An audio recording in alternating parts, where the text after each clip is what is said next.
The Berlin Conference of 1884 to 1885 was a conference about Africa, but happening in a room in Berlin, Germany. There were zero Africans, and only two of the attendees had ever stepped foot on that continent.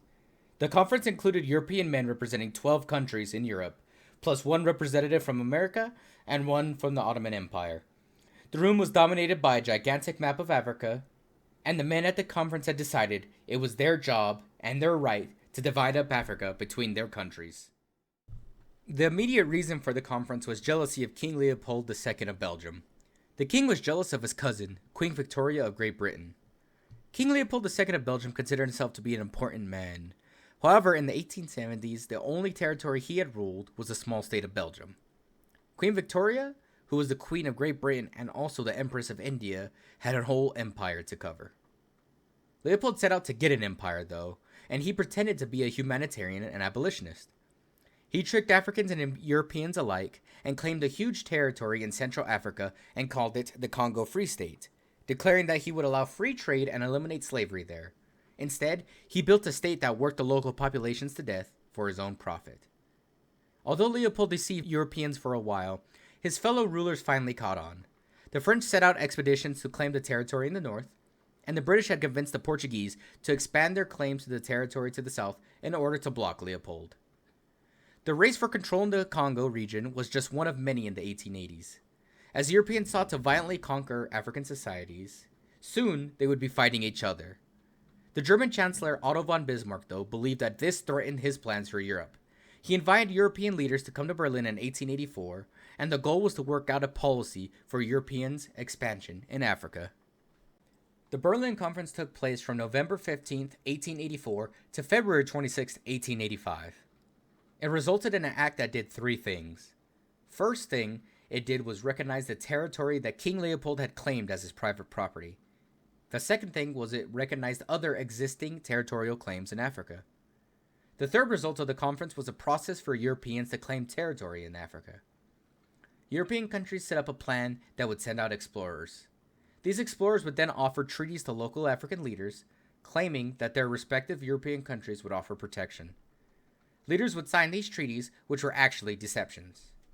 The explorers submitted the treaty to their European governments, and the government of each country negotiated with other European states to recognize that this protection meant ownership of that territory.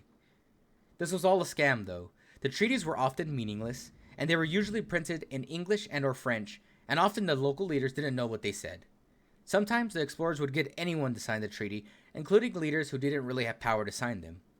The whole process was based on many racist ideas, that the land was unclaimed and that local societies could not rule over themselves. One African leader who had figured this out early was Menelik II, the future emperor of Ethiopia. In 1884, Menelik was an important leader of Ethiopia. He had known about the conference, although he nor any other African leaders had been invited. Menelik wrote a letter to the states at the conference asking them to take Ethiopia seriously as a military and political power. He wrote, "I have no intention at all of being indifferent spectator. If the distant powers hold onto the idea of dividing up Africa, since the all-powerful has protected Ethiopia up until now, I am hopeful that he'll keep and enlarge it also in the future, and I do not think for a moment that he will divide Ethiopia among the powers." Menelik was in an interesting position. Ethiopia was a powerful state that was looking to build an empire of its own in the surrounding areas. However, they knew that Europeans were dividing up the continent, and they feared being divided themselves. The Ethiopians could clearly see that Italy, Great Britain, and France all wanted to claim nearby territory. Ethiopian leaders wanted to claim that territory for themselves as well. Menelik's letter was largely ignored, although Ethiopia's escaped protection from the Europeans, and the Europeans also went about chopping up the rest of the continent among themselves. How important was the Berlin Conference, and to what degree did it change, including the colonization of Africa? Well, taking a simple look at this picture will display massive changes in the colonization, especially in Africa. The map on the left shows that many regions of Africa, though, had already been claimed by the Europeans by 1840, 4 years before the conference. In North Africa, France had already conquered Algeria, Italy was already partially controlling Libya, Britain had a great deal of power over Egypt. In the west, there were small colonies like French Senegal and the British Gold Coast and Sierra Leone.